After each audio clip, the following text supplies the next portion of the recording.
In 2011, a commodity broker laughed at Benjamin Shaw for holding 500 bushels of rye. He told him the market was dead. 3 years later, it was the scarcest grain in America. Benjamin was a third-generation farmer in upstate New York who ignored every expert. While the entire commodity market moved on, he stored his harvest in a silent metal bin and waited. This is the story of how patience collided with a forgotten grain's sudden, explosive revival, and how one man's stubbornness outlasted an entire industry's short memory. But to understand why he never sold a single bushel, you have to go back to the day the market for rye died. The death of rye wasn't a sudden event. It was a slow, decades-long suffocation. After World War II, American drinkers turned away from the spicy, complex bite of rye whiskey, favoring the sweeter, smoother profile of bourbon and blended spirits. One by one, the old rye distilleries in Pennsylvania and Maryland shuttered their doors. By the 1970s, the commercial market for rye grain had all but vanished. For farmers, rye became an afterthought, a cover crop you planted in the fall to prevent erosion, then tilled under in the spring before planting the real moneymakers, corn and soybeans. The price reflected its irrelevance. In 2005, a bushel of rye traded for less than $3. You could barely cover the cost of harvesting it, let alone make a profit. The commodity boards advised farmers to get out. The futures market treated it as a historical curiosity. This is the world Benjamin Shaw inherited. His grandfather had grown rye on their Schoharie County land, selling it to a local rectifier that closed in 1963. His father had kept 5 acres for sentiment, grinding the grain for feed because there was no other buyer. Benjamin, taking over the full operation in 1998, saw those 5 acres as a pointless drain on resources. In 2003, he almost plowed them under for more soybeans. What stopped him was a story. Not a market report, but a story his grandfather told him when he was 10 years old. It was about the winter of 1934, when a blizzard buried the county in 4 feet of snow. The roads were impassable for weeks. The Shaw family had a bin of rye, meant for the distillery, that hadn't been hauled away before the storm hit. That rye, ground into flour and baked into bread, fed the family and 3 neighboring families until the thaw. His grandfather had tapped the bin with his cane and said, "Boy, money in the bank can freeze. Grain in the bin never does." Benjamin kept the 5 acres. He harvested the rye, and instead of taking the paltry price at the local elevator, he cleaned it and stored it in an old metal upright bin on the far edge of the property. It was an act of sentiment, not strategy, a tribute to a memory. He did the same thing the next year, and the year after that. By 2008, that single bin held nearly 500 bushels. That was the year he made his first serious mistake, or what everyone told him was a mistake. He planted 20 acres of rye. It made no agronomic sense. The soil was good for it, but the market wasn't. His crop advisor, a pragmatic man named Mark, laid out the numbers in Benjamin's kitchen. "Ben, your break-even is $3.20 a bushel. The board is forecasting $2.80. You're losing 40 cents on every bushel before you even put the seed in the ground. This is charity farming." But Benjamin had his reasons, a mosaic of small observations that added up to a gut feeling nobody else shared. He'd noticed a few articles in food magazines praising heritage grains. He'd served his rye bread at a county fair and had a chef from Albany ask where he could buy the flour. Most of all, he hated the volatility of the corn and bean markets, the way his livelihood was tethered to frantic screens in Chicago and weather reports from Brazil. Rye was quiet. Rye was ignored. In a world of screaming markets, he saw value in the silent trade. The harvest in 2009 yielded just over 1,000 bushels from those 20 acres. The price at the elevator was $2.75. Benjamin called his commodity broker, a man named David Greer at a firm in Syracuse. "Dave, it's Ben Shaw. I've got 1,000 bushels of rye. What's the play?" There was a pause on the line, the sound of a keyboard clicking. "Rye, Jesus, Ben, nobody trades rye. Let me see. Yeah, the December contract is trading at 272. You want me to lock that in? What's the storage rate at the elevator? Monthly, about 4 cents a bushel. Benjamin did the math in his head. Storing it himself cost almost nothing. Selling it now meant a loss. I'm going to hold it. He could hear the smirk through the phone. Hold it, Ben, it's not fine wine. It's not going to appreciate. This market is deader than a doornail. You're just going to pay storage to watch it rot. I've got my own storage. I'm holding. The conversation became a quarterly ritual. Every 3 months, David Greer would call. Ben, price is 268, you selling? No. Ben, 271, you selling? No. The calls were shorter each time, the broker's tone shifting from professional concern to mild amusement to outright condescension. By the third call in 2010, Greer's greeting was just, "Still sitting on that ghost grain, Ben." But Benjamin was adding to the ghost grain. He planted another 20 acres. The crop advisor quit in frustration. Benjamin's wife, Marie, asked gentle questions over dinner. The neighbors at the co-op didn't ask. They'd already categorized him as stubborn to the point of foolishness. He was becoming a local curiosity, the man with the expanding stockpile of irrelevance. Then, in the fall of 2010, he caught a segment on the public radio station while driving his tractor. It was a food program talking about the craft cocktail renaissance. The host mentioned how top bartenders in New York and San Francisco were rediscovering classic rye whiskey for drinks like the Manhattan. They bemoaned the shortage of good, aged rye. The word shortage hooked into Benjamin's brain. He stored the broadcast in his mind alongside his grandfather's story. He started looking, not at commodity reports, but at beverage industry magazines in the library. He read about a new company called Whistlepig launching a premium rye whiskey. He read that sales of rye whiskey had grown over 30% in a single year. The pieces were there, scattered and weak, but they pointed in a direction opposite to everything his broker was saying. In early 2011, with his stored rye now surpassing 2,000 bushels, he made the call to David Greer. Not to sell, but to ask a question.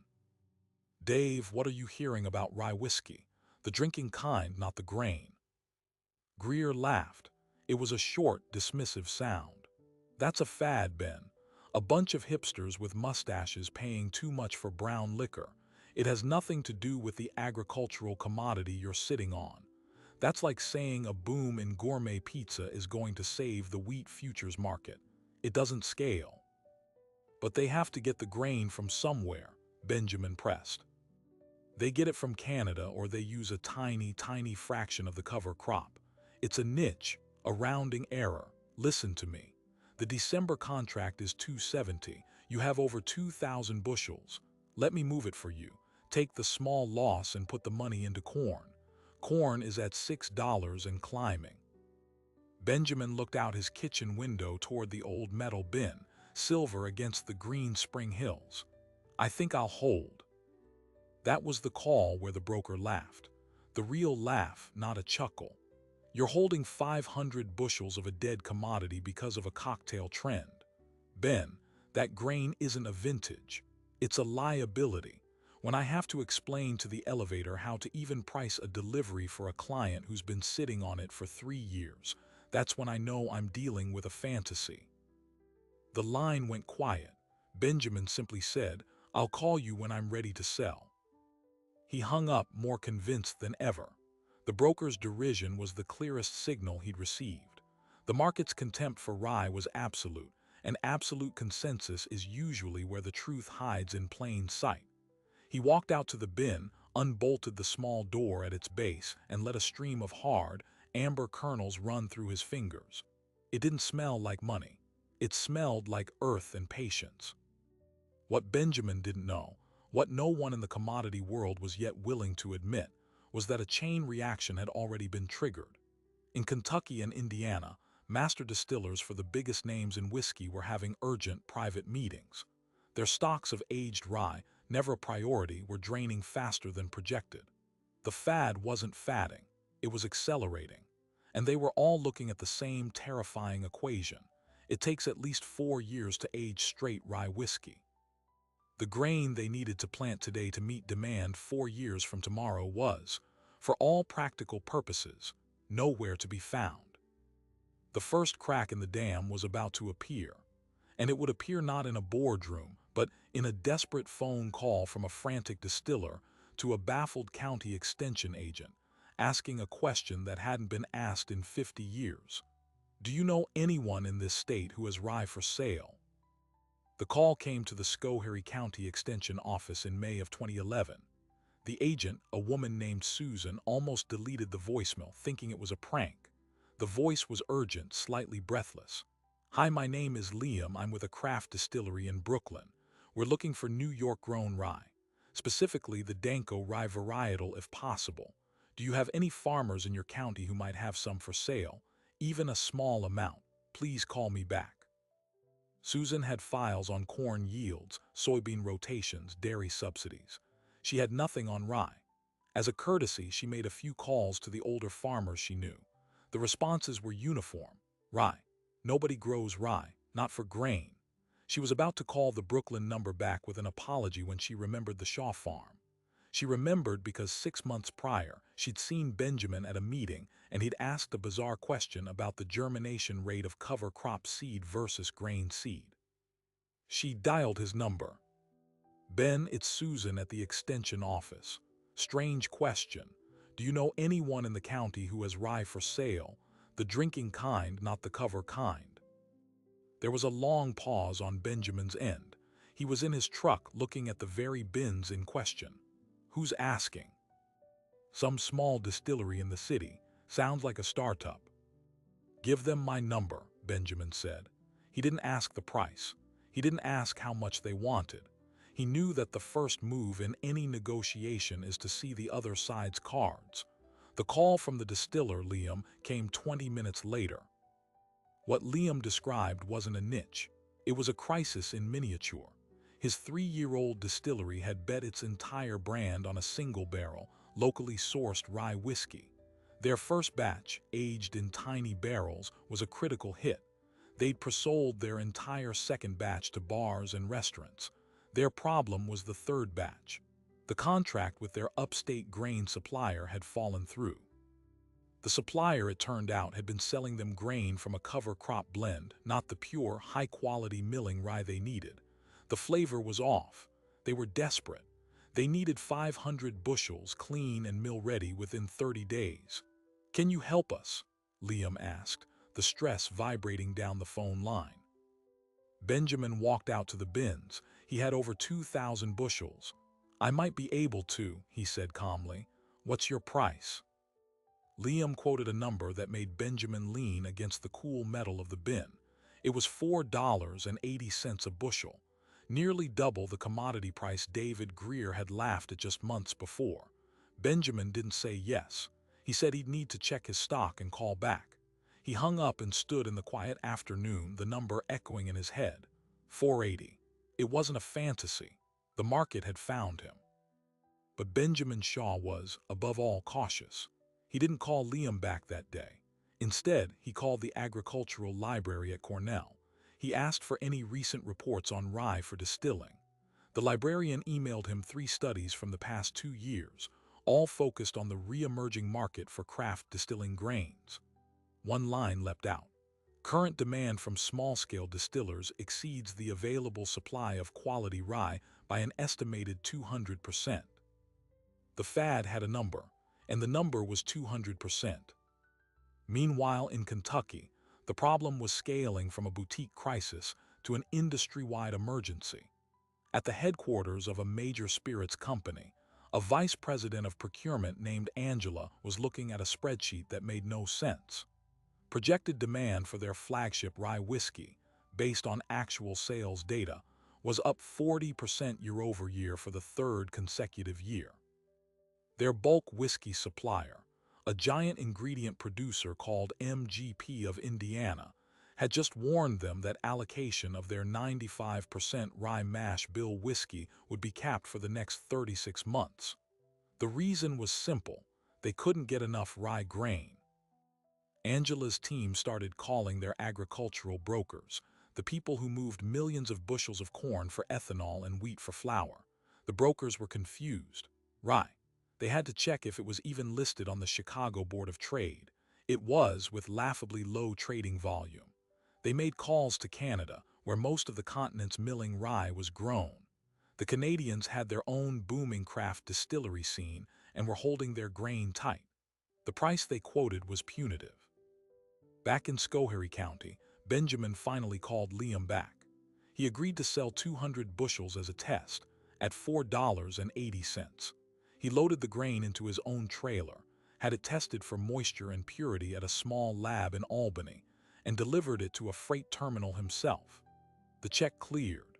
The profit from that single load was more than he would have made selling his entire 2,000-bushel stockpile at the commodity price a year earlier.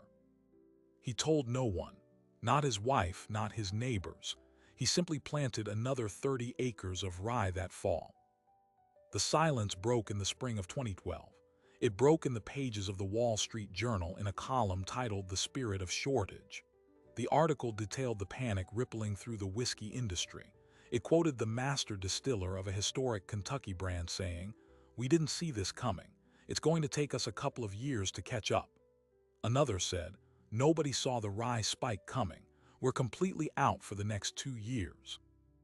The article attributed the boom to the craft cocktail movement and a consumer shift towards spicier, more robust flavors. David Greer, the commodity broker, read the article at his desk in Syracuse. He felt a cold, sinking sensation in his gut. He scrolled through his client list, found Benjamin Shaw's file, and saw the notes. Client holds 2,000+ bushels rye, refuses to sell, belief in niche cocktail market. The note was tagged with a red flag, his internal code for irrational client. He picked up the phone, then put it down. What would he say? Benjamin read the same article at his kitchen table. He read it twice. Then he walked to his office, a converted pantry, and opened a filing cabinet. He pulled out a folder labeled Rye. Inside were printouts of the craft spirit articles from 2010, the notes he'd taken from the radio segment, the Cornell studies. He laid them out next to the Wall Street Journal piece. It was no longer a collection of hunches. It was a documented market shift. He received a second call from the extension office. This time, Susan wasn't just asking. She was relaying a request. "Ben, I've had calls from 3 more distilleries, one in Hudson, one in Rochester, one from Kentucky. They're all looking for rye. What do you have?" Benjamin allowed himself a small, private smile. "I have some," he said, "but I need to get it graded." This was the next step in the escalation. Commodity rye is sold by grade, based on test weight, moisture, and purity. The rye he'd sold to Liam was good, but it was just number 2 rye. The distilleries now calling, particularly the one from Kentucky, were asking about food grade or milling quality rye with specific protein content. They weren't just buying grain, they were buying a consistent ingredient for a premium product. The price difference was substantial. Benjamin hired an independent grain inspector. The result was better than he'd hoped. His stored rye, kept cool and dry in the metal bins, tested at the highest quality level. The inspector was impressed. "This is as good as any Canadian rye I've seen," he said. "Where'd you get the seed?" "From my grandfather's stock," Benjamin answered truthfully. It was an heirloom varietal, passed down and replanted for decades, perfectly adapted to his soil. He hadn't just been storing grain, he'd been curating a genetic artifact that was now in furious demand. The call from the Kentucky-based broker came the following week. It wasn't David Greer. It was a man with a smooth, southern accent representing a major spirits producer. They were looking to secure a moderate but consistent supply of high-quality rye for experimental batches. They wanted 500 bushels. They offered $6 a bushel. $6. Benjamin thought of the broker's laugh. $2.70. You're losing money just holding it. He told the man he would consider it and needed to check his supply commitments. It was a bluff. He had no other commitments, but he understood the principle. When someone is hungry, you don't immediately show them all the bread in your pantry. The The real turning point, the moment the situation veered from advantageous to surreal, happened at the county cooperative. Benjamin went in to buy filter parts for his irrigation system. The manager, a man named Ted who'd heard all the jokes about Ben's folly, came out from behind the counter. He lowered his voice. "Ben, I gotta ask, you still sitting on that rye?" Benjamin nodded cautiously. "Look, I got a guy. He's a broker, but not like your guy in Syracuse. This guy specializes in unusual grain deals. He's asking around for rye. He says the big boys are getting desperate. He's talking prices I didn't think were possible." Ted slid a business card across the counter. The card was thick, expensive stock. It had a Chicago area code. Benjamin took the card. That night he did something he'd never done before. He looked up the trading price for rye on the Chicago Board of Trade. The front-month price was now $3.20, up 50 cents from its perennial lows. But the price on the screen was a ghost, a paper price for a commodity that hardly traded. The real price, the one in the phone calls and private emails, was somewhere else entirely. It was in the desperate need of a distillery that couldn't fulfill orders. It was in the panic of a procurement VP whose bonus depended on securing supply. The market had fractured.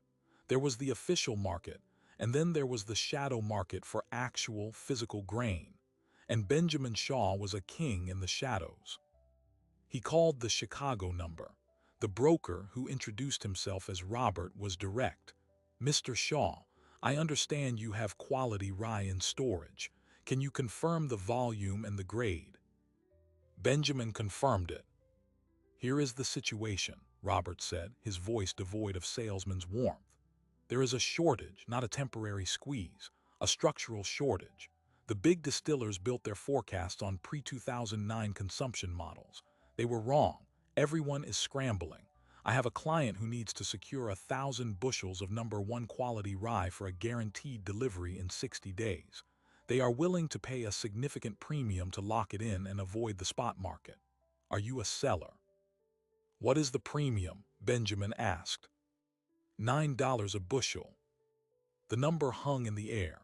$9. From $2.70 to $9 in under 3 years. Benjamin's mind automatically calculated the value of his stockpile. It was a number that could pay off his mortgage, buy new equipment, secure his retirement. It was also a number that signaled peak panic. "I need 24 hours, Benjamin said. He spent those hours not celebrating but investigating. He called Liam, the Brooklyn distiller, and asked, off the record, what he was hearing. Liam's voice was grim. "It's a bloodbath out there. The little guys like me are getting priced out. The big companies are sending buyers directly to farms in Canada with suitcases of cash. There's a rumor that one of the Kentucky giants just bought an entire year's harvest from a co-op in North Dakota before it was even planted." Benjamin understood. He wasn't just holding grain. He was holding leverage in a high-stakes game between billion-dollar corporations and an entire agricultural sector that had forgotten how to grow the one thing they now desperately needed. The $9 offer wasn't a gift. It was a reflection of sheer, unadulterated fear in the boardrooms of American whiskey. He had a decision to make. Sell now and realize a fortune, or wait, betting that the fear and the price would go even higher. He walked out to the bins one last time that night.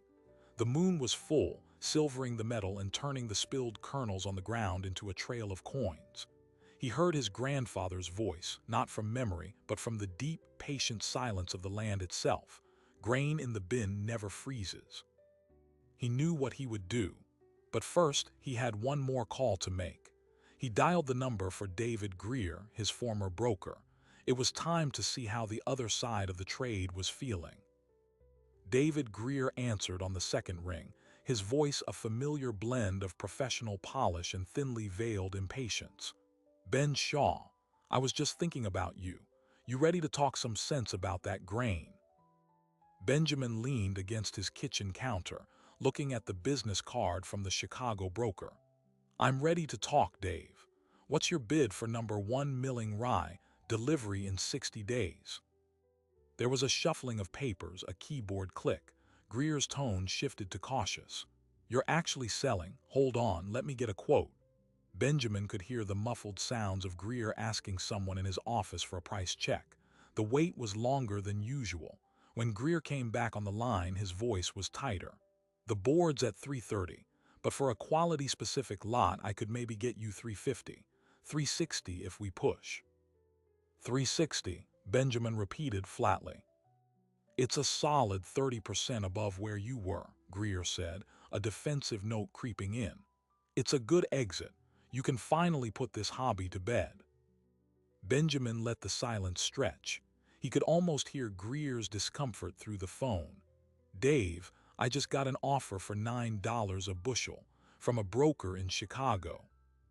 The line went so quiet Benjamin thought the call had dropped. Then came a sharp, disbelieving laugh. $9? Ben, come on, that's not a real offer. That's someone fishing or playing a prank. The futures market doesn't support that. It's not possible." "It's not a futures offer," Benjamin said calmly. "It's a physical offer for grain in a bin. They need it and they're willing to pay to know they have it. The futures market is for paper. My grain is real." Greer's professional facade cracked. "Who was it? What firm? I can tell you if they're legitimate in 5 minutes." "I don't think I will," Benjamin said. "I called to give you a chance to match it. You can't. So I'm going to hang up now. I just wanted you to know what the laugh was worth." He ended the call. He didn't do it for vengeance, though the moment was sweet. He did it as a boundary. David Greer represented the old world, a world of screens and abstracts that had declared his grain worthless. That world no longer had any say over what happened next. The panic Benjamin sensed over the phone was not isolated. It was echoing through commodity trading desks from Chicago to New York. The structural shortage, the Chicago broker mentioned, was revealing itself in brutal logistical terms. A massive spirits company had contracted with a barge operator to move 20,000 bushels of Canadian rye down the Great Lakes. The barge was loaded, invoiced, and set to depart. Then, the day before sailing, the Canadian supplier invoked a force majeure clause. A late frost had damaged their crop. They couldn't fulfill the order. The barge sat empty. The spirits company had already scheduled production runs at their distillery. The cost of idling that industrial plant was over $100,000 a day. This incident, whispered about in trade circles, transformed the shortage from an inconvenience to a 5-alarm fire. Procurement managers were no longer just buying rye. They were buying insurance against catastrophic operational failure. The price was no longer about agricultural value. It was about business continuity. This is when the second, more insidious problem emerged. Farmers across the Midwest and Northeast, hearing rumors of soaring prices, looked at their winter fields. Many of them had planted rye as a cover crop. The logic was simple. If rye is worth $9 a bushel, why till it under? Let it grow to maturity and harvest it. A windfall from a crop that cost almost nothing to plant. A wave of excitement swept through farming forums and co-op meetings. But cover crop rye is not milling rye. It's a different beast. The varieties are chosen for fast growth and soil health, not for starch content or flavor profile. It's often sown in a mix with clover or vetch, which contaminates the grain. The fields aren't managed with the same rigor. Herbicide and pesticide schedules are different if they're used at all. The result, when harvested, is a low test weight, inconsistent grain full of weeds and other seeds. It's useless for premium distilling. A farmer in Ohio learned this the hard way. He harvested 800 bushels from his cover crop fields and proudly called a broker. The broker sent a sampler. The test came back. The grain was downgraded to sample grade, unfit for human consumption, suitable only for animal feed. The price offered was $1.80. The farmer had invested in fuel, labor, and trucking to harvest a worthless product. The story spread, a cautionary tale that cooled the gold rush fever almost as quickly as it had ignited. The shortage wasn't just a lack of bushels. It was a lack of the right kind of bushels. And the right kind of bushels were sitting in Benjamin Shaw's bins, grown from heirloom seed, meticulously stored for years. His advantage was no longer just timing. It was quality, a quality that couldn't be replicated in a single growing season. Benjamin received a second call from the Chicago broker Robert. The offer was now $10.50. The client was extremely motivated. Benjamin asked who the client was. Robert paused, then said, "I'm not at liberty to say, but I can tell you they own brands you see on television during major sporting events." Benjamin declined again. He wasn't playing hardball. He was waiting for a sign for the market to show its true peak. The sign came from an unexpected direction: the law. In late 2012, the state of New York passed a farm distillery law. The law allowed small distilleries to sell directly to consumers and offered tax benefits if they used a high percentage of New York-grown grain. Suddenly, every entrepreneur with a dream and a business plan wanted to open a craft distillery, and every one of those business plans had a line item for local rye. The demand wasn't just growing, it was being legislated into existence. This created a new dynamic: regional pride. Distilleries didn't just want rye, they wanted New York asterisk rye. They wanted to tell a story of terroir, of grain-to-glass authenticity. Benjamin's rye, grown on land his family had farmed for a century, wasn't just a commodity. It was a protagonist in a marketing story. The price for story-ready grain was different from the price for industrial grain. Liam, the Brooklyn distiller, called again. His voice was weary. "Ben, I need to be honest with you. I can't compete at these prices. The big guys are circling you, I know they are. I got a call from a guy offering to buy my entire operation just for my distribution contacts. This isn't fun anymore. It's a war." Benjamin listened. He then made a decision that defied all market logic. He offered to sell Liam another 200 bushels, not at the market price of $10+, but at $7. "Consider it a partnership," Benjamin said. "You helped me see the value when no one else did." It was an act of loyalty that would later save Liam's business. But in the moment, it was also a shrewd move. By keeping a small, quality distillery alive, Benjamin was preserving a segment of the market that valued his specific product for its quality, not just its scarcity. He was building a future customer, not just cashing in on a temporary panic. The war Liam mentioned was real, and it was about to escalate beyond grain. The major distillers, realizing they couldn't secure enough rye today for the whiskey they needed 4 years from now, made a desperate pivot. They started buying entire brands. Instead of fighting for grain, they bought the companies that had already secured it. A famous example was the acquisition of a small, rye-focused distillery in the Pacific Northwest by a global giant for a reported $80 million. The price wasn't for the distillery's equipment or even its whiskey. It was for its contracts with grain farmers. They were buying supply chains. Benjamin read about this acquisition online. It was the final piece of the puzzle. The market wasn't just hot, it was in a state of paroxysm where the rules of economics were being rewritten by pure need. He walked out to his bins. He had sold 400 bushels in total. He still had over 1,600. He placed his hand on the sun-warmed metal. It was time. He called Robert in Chicago. "I'm ready to sell," he said. 1,000 bushels, but not at $10.50. Robert, ever professional, didn't miss a beat. "Name your price, Mr. Shaw." $12 a bushel, and I want the name of the buyer." There was a long exhale on the other end of the line. 12 is unprecedented. I'll have to make the call, and the name is confidential." "Then the deal is off," Benjamin said. He had learned that in a market this frantic, the one with the physical asset held all the cards. He waited. 2 hours later, Robert called back. $12 is agreed. The buyer is the procurement division of Global Spirits Partners. The grain is for their premium rye line. They will send their own inspectors tomorrow. If it passes, they will wire the money within 24 hours of approval. Global Spirits Partners. Benjamin knew the name.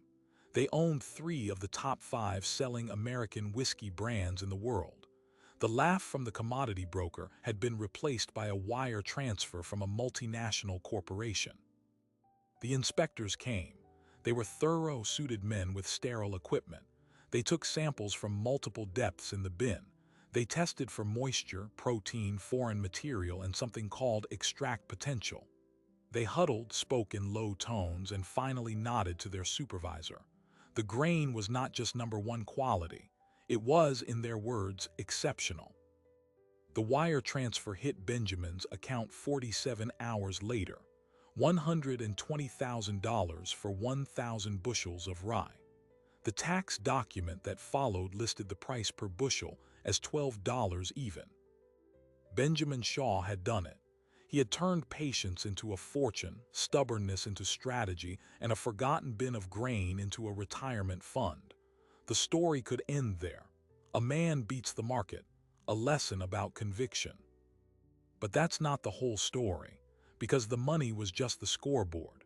The real consequence, the true fallout of those $12 bushels, was about to reshape the landscape of his life, his community, and prove that the hardest part of a windfall isn't getting it. It's deciding what it means after the check clears. The first thing Benjamin did with the money was nothing. He left it in the bank account and told only his wife, Marie. They sat at the same kitchen table where the crop advisor had warned him about charity farming and simply looked at the bank statement printout. The number was real, but the feeling was abstract. It was a reward for patience, but it felt like a verdict on the entire world that had called him a fool.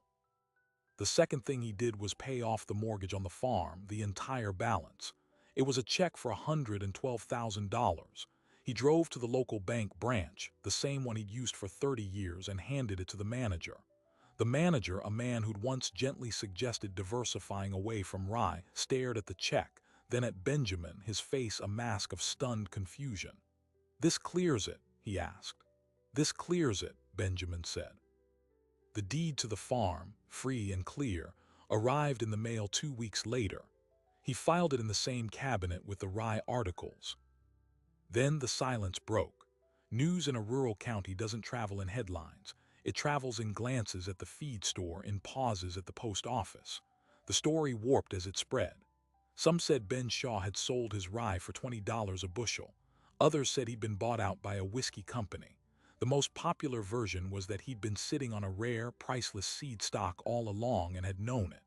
The truth, that he'd simply held on while the world turned, was too mundane and therefore not believed. David Greer, the commodity broker, heard a version of the story from a client in Syracuse. He called Benjamin not to gloat or apologize, but to ask a professional question. His voice was stripped of all its prior tone. "Ben, David Greer, I have to ask for my own understanding. Did you really sell at $12? "I did," Benjamin said. A long pause. "How did you know? Was it the cocktail thing, the articles?" "It was the laugh, Dave," Benjamin said, and this time he wasn't trying to make a point. He was stating a fact. When you laughed, it meant the disconnect between what you saw on your screen and what was happening in the world was absolute. I just bet on the world. Greer thanked him and hung up. Benjamin later heard through a mutual acquaintance that Greer had left the commodities firm within the year, moving to a job in agricultural insurance. The world of paper grain had burned him. With the farm paid off and a significant sum remaining, Benjamin faced the question that breaks most windfall recipients. What now? He could retire. He could expand, buy the neighboring farm that had come up for sale. He could become a speculator, using his newfound reputation as a rye oracle. He did none of those things. He bought a new, efficient grain dryer and a proper cleaning system for his bins. He invested in the infrastructure of patience itself. Then, he planted 100 acres of rye. This was the move that confused everyone. The market was still high, but the smart money whispered that the peak had passed. The big distillers were signing long-term contracts with Canadian megafarms. The bubble would burst. Planting more rye now was seen as chasing the last wave. But Benjamin wasn't chasing the wave. He was preparing for the tide. He believed the revival wasn't a bubble but a permanent reset. The craft distillery law had created a permanent new demand floor. The taste for rye whiskey, once reawakened, wouldn't disappear. He was planting for the steady state, not the panic. He also did something unprecedented. He called a meeting at the county cooperative. He stood in front of 20 neighboring farmers, men who had chuckled behind his back for years, and laid out a proposal. He had secured a 3-year contract with a consortium of 3 New York craft distilleries. They wanted a guaranteed supply of quality, identity-preserved rye. The price was a solid $7 a bushel, a fantastic price for a sustainable market. He could not fulfill the entire contract alone. He was offering to form a grower group.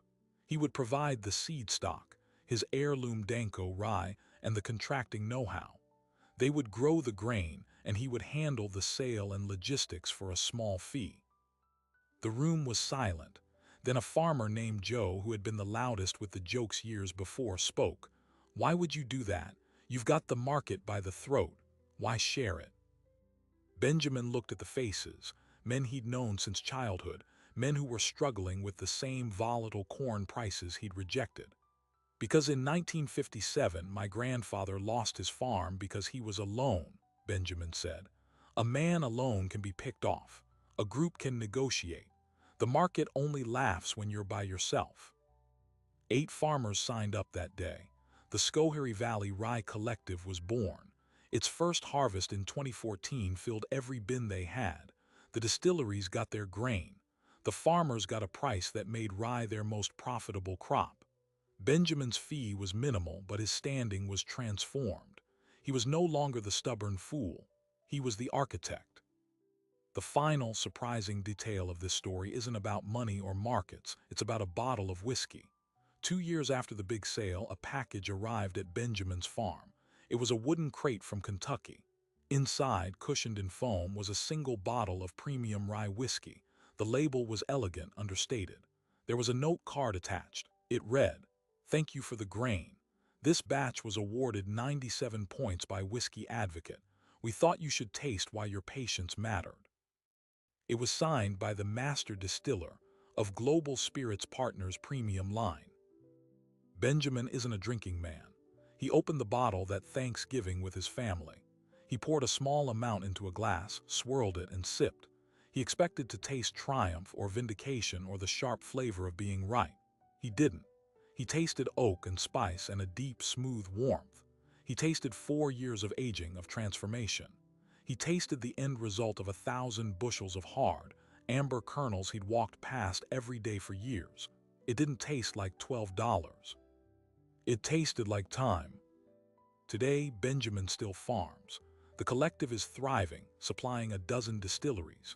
His son, who came back to the farm after college, runs the day-to-day operations. The old metal bin that held the first 500 bushels is still there.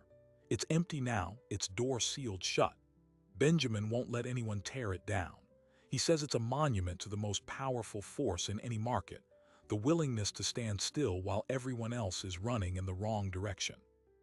So the farmer who was laughed at for holding a dead commodity ended up not just with a payday, but with a paid-off farm, a legacy crop, a transformed community, and a bottle of whiskey that proved his grain was never just grain. It was a bet on time. And time, unlike the market, always pays its debts in full. Benjamin Shaw's story is often told as a fluke, a lucky bet in a forgotten corner of the market. But that's a comforting lie for everyone who missed it.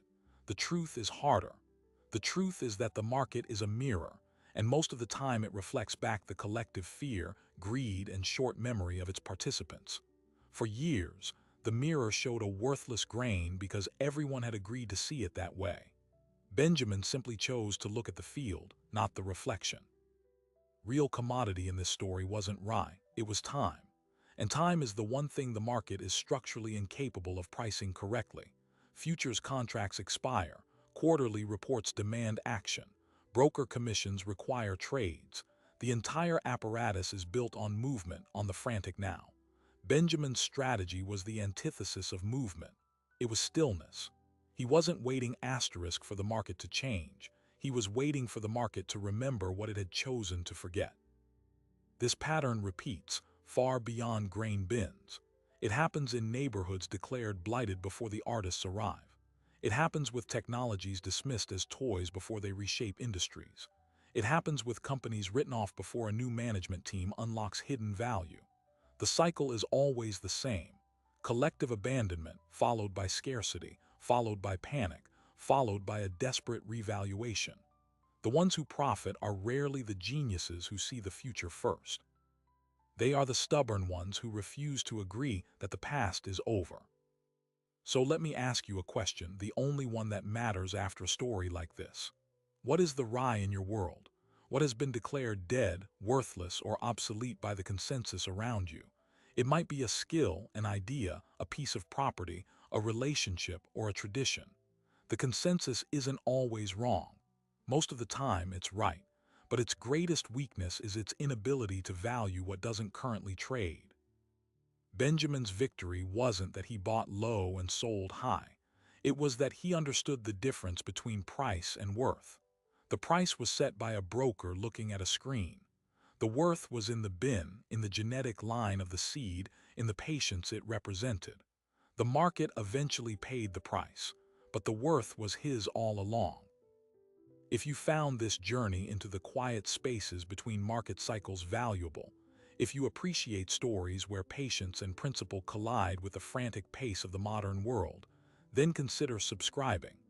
We delve into the hidden mechanisms, the forgotten contracts, and the stubborn individuals who remind us that sometimes the most powerful move is not to move at all. Thank you for watching.